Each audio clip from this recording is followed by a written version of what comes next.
Nu skal jeg vise dig, hvordan du går ind og ændrer farverne på den her bar heroppe, og på forskellig tekst, og på den her ned i bunden her. Så du kan få en anden udseende af din hjemmeside, hvis du ønsker det. Vi går herop, og så går vi ind i kontrolpanelet. Så går vi ned under udseende og ind under tilpas. Så går der lige et øjeblik, mens den tænker over det. Og vi venter på det. Her, så kommer den op. Nu kan vi se, hvordan vores side ser ud her. Og herover kan man så gå ind og ændre forskellige ting. Og jeg skal lige starte med at sige, at det her program her, det er ikke 100% lynhamrende hurtigt. Og det er ikke altid, at det viser det, du vælger at ændre herover lige med det samme herover. Men hvis du gemmer det, så kommer det frem. Men det kommer vi lige til det lidt her. Vi starter heroppe, der kan du gå ind og ændre din sides navn. Og du kan gå ind og ændre den her tagline, som er heroppe. Så er der den, der hedder statisk forside. Der sker egentlig ikke så meget andet her, end at den viser din forside, sådan som den er lavet.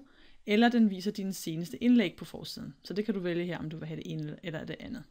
Hernede kan du også vælge, hvilken side der skal være din rigtige forside. Og du kan vælge hvilken som helst af de sider, du har udgivet her. Du kan så også vælge at sige, hvilken en side skal være den side, hvor din blogindlæg bliver vist henne. Og den har vi jo så kaldt blog i det her tilfælde, men du kan også vælge en anden side. Så det er, hvad du vil. Den her global her, der sker nogle forskellige ting herinde. Her kan du vælge at ændre nogle farver på din hjemmeside. Hvis du ønsker, at du skal have en anden baggrundsfarve for eksempel, så kan du gå op her, og så tager vi og vælge denne her for eksempel. Inner area, background color. Og her kan man så vælge forskellige. Her er der noget sort og noget hvide nuancer her. Men du kan også vælge farver her. Og den starter ud med en forholdsvis blodrød baggrundsfarve her. Og det her, det kan vi se, det her det er det inner area, det vil sige alt det her herinde. Hvis du vælger outer area i stedet for, så vælger den det hele. Men her kan man så sige, jeg vil gerne have for eksempel sådan her. Og hvis man synes, det ser forfærdeligt ud, så trykker man på ryd. Ellers er det heroppe og gem og udgive. Man kan altid gå tilbage og slette det, man har lavet igen. Så går den tilbage og vælger det, som den oprindeligt var lavet til. Vi kan lige prøve at vælge her. Og sige, hvis nu vi gerne vil have, at den skal være lidt gullig her. Nu kommer den sådan, den er ikke så gul igen her, men den her baggrundsfarve. Så kan du se, nu bliver den hele baggrunden den her farve her. Så det var lidt pænere end det andet. Kan vi trykke ryd igen her. Så går vi lidt længere ned her. Her kan du så vælge den tekst, som du gerne vil have, at din hjemmeside skal bruge helt generelt. Og der kan du gå ind og vælge nogle fonte her. Jeg vil ikke anbefale de her forskellige fonte lige højt ved at sige, det er en god idé at vælge en font, der er meget nem at læse, og det vil sige, at man faktisk skal prøve at have noget, der er så simpelt som muligt. For eksempel så vil den her, den vil være forfærdelig at læse på en hel side, den kan muligvis bruges i en enkelt overskrift eller noget, men prøv at holde det sådan nogenlunde let læseligt, fordi det er meningen, at man skal kunne læse din side, ikke synes den er et spændende og mærkelig måde, den er sat op på. Vi kan lige prøve at vælge den her, bare for sjov.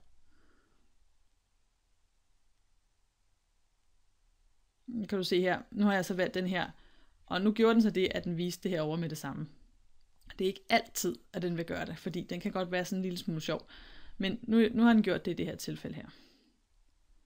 Nu kan du se, at den her tekst her, den er jo ikke voldsomt nem at læse, så det er ikke en, jeg vil anbefale. Tag den her i stedet for. Så gør den sådan her. Hvis man gerne vil have, at teksten skal være større eller mindre, så er det heroppe. Og igen skal man kigge på, hvad det er, man sidder og kigger på her. Det er default tekst her, vi snakker om her. Den her for eksempel, hvis nu gerne jeg vil have, at den skal være 16 i stedet for 14, så skriver jeg det bare her. Og igen, hvis jeg ønsker at gå tilbage til det, der oprindeligt var, så går jeg bare ind og sletter det her igen, så bliver den som den var.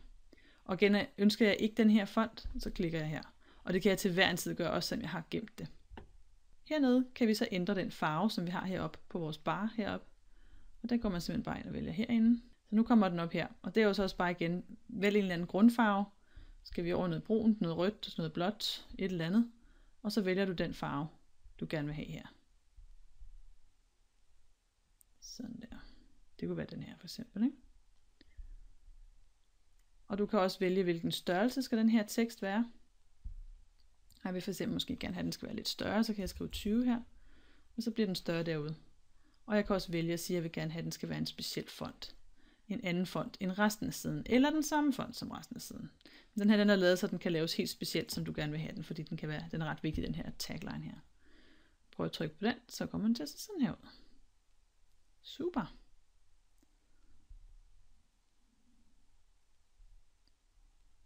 Nu går jeg lige ind og Og fjerner den her farve igen, fordi jeg vil gerne beholde den. Se, nu kommer den altså at lave det her show her. Hvis der er noget, du vil... nu kom den her. Så fjerner vi også lige den. Sådan der. Så kan vi gå lidt længere ned og kigge her.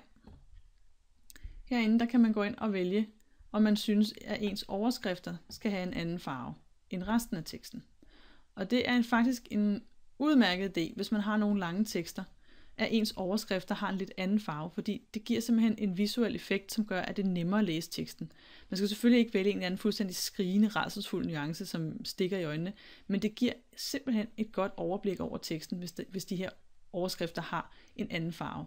Og der vælger jeg som regel at bruge de der hedder heading 2 og heading 3. Jeg vil ikke ændre i størrelsen hernede, fordi det er lavet til, at det skal se pænt ud fra starten af, men du kan gøre det hernede.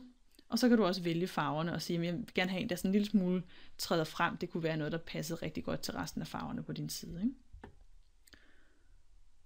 Nu prøver vi lige at lukke den her igen. Så hernede, der har vi den, der hedder Entry Content, og det vil sige alt det, som kommer inde i den almindelige tekst, altså alt det, der er her i din tekst. Og jeg skal lige prøve at se her. Det, der hedder paragraph tekst, det er alt den helt almindelige tekst, der er her. Det vil sige alt det, som ikke er en overskrift, og som bare er almindelig skrift derudaf, nedad her. Og der kan jeg for eksempel vælge at sige, at alt den her tekst, den skal have enten en bestemt font, det vil sige, at jeg ønsker, at al min tekst, og ikke hele sitet, skal have en anden font. Og det er faktisk meget godt. Så her kan man gå ind og sige, at jeg vil gerne have, at det skal være denne her for eksempel. Og jeg vil gerne have, at det skal være en anden farve.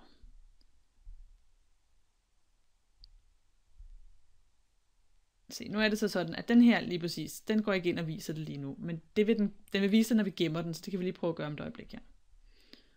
Det er simpelthen, fordi det her program ikke er 100% perfekt, men det virker, når man så gemmer det her. Vi kan lige prøve at lave et test af det her. Vi kan lige prøve at gemme og udgive her. Så skal vi lige gå ud. Og vi kan lige gå op og se den siden her. Så, nu kan man se her, hvordan det ser ud. Og ja, det er jo ikke noget, jeg vil anbefale det her. At den skal, for det første er den alt for lille her, så jeg skal nok også lige gå ind og gøre den lidt større. Men det er altså en mulighed, at man kan gå ind og ændre sin tekstfarve her. Og så vil jeg lige skynde mig tilbage, fordi nu har den faktisk udgivet, så folk kan se den rundt omkring. Så jeg vil lige gå ind og lave det om her. Og jeg kan også gå ind under tilpas her. Og så var der under entry og content hernede. Så går jeg ned og fjerner den der, væk med den, og jeg går under farve her, og jeg trykker også rød her. Så går den tilbage og gemmer det, som jeg havde fra starten af. Så man kan ikke komme til at ødelægge det helt, heldigvis. Man kan også gå ind og give sin linktekst en anden farve, og det er faktisk en rigtig god idé, fordi så er det meget tydeligt for den, der sidder og ser på din hjemmeside, at der er tale om et link. Og her har vi for eksempel et link her, nu er det på nuværende tidspunkt bare sådan et sort i det. Så nu vil jeg gerne have, at det skal være en anden farve. Så jeg vil, at det skal være blåt for eksempel, eller sådan mørkeblåt-agtigt her, og vi sætter det lige sådan her. Sådan der. Så siger jeg, at hvis man holder musen henover, så skal det blive en anden farve. Så kunne det blive sådan en lidt lyseblå. Måske sådan der. Så kan man se, at man har fat i et link, når man sidder med sin tekst. Så nu gik den ind og ændrede det der tilbage, som vi sad med før, ja. Den er sådan lidt langsom, men det er fordi, at der er rigtig meget kode inde bagved, så den skal gå ind og ændre. Så der er sådan ret meget maskineri, der ligger og kører bag ved det her program her. Så derfor så kan den altså ikke altid lige følge med. Her længere nede, der kan man ændre farven på det, der hedder en block quote, som jeg har fortalt om indenunder, hvordan man laver forskellige tekst. Så der kan man også gå ind og vælge en anden farve, hvis man gerne vil have, at den skal være endnu mere fremhævet i forhold til resten af teksten. Hvis du laver tables, kan du også gå ind og ændre nogle ting her. Og så du får nogle andre farver der, hvis du ønsker det. Og der sker forskellige ting hernede. Så er der noget med passwords og sådan noget. Det er ikke sikkert, du har brug for det, men det er så noget, der er fulgt med her. Hvis man kommer længere ned her, så har vi de her widgets. Ja. Widgets footer her. Og det vil sige, så skal vi også rulle ned herover. Bum. Den her nede. Der kan du gå ind og vælge en area background. Det vil sige alt det, der ligger rundt om hele hjemmesiden. Og en inner area background her. Det kan vi lige prøve at vise her, fordi den skulle meget gerne komme med det samme. Her, den ændrer sig der. Og så kan jeg gå ned og sige, at jeg vil også gerne have, at inner area skal være anderledes. Så kan jeg vælge for eksempel en mørkere en, så den sender sådan noget der. Så det kan man lege med, hvis man vil. Finder vi den her. Sådan der. Der kan du også gå ned og ændre lidt i de forskellige fonte, der er hernede. Og du kan vælge nogle forskellige farver på links osv. Alt det, der kommer hernede, det har mere noget at gøre med de der widgets, og hvor de ligger, og hvad det er. Jeg ved faktisk ikke helt, hvorfor de ligger herude, fordi jeg vil normalt arbejde med dem inden for selve dashboardet, eller inden fra sidepanelet. Men de ligger altså også dernede, så man kan slå dem fra og til, hvis man vil. Så den her måde her, kan du ændre ting i din hjemmesides udseende.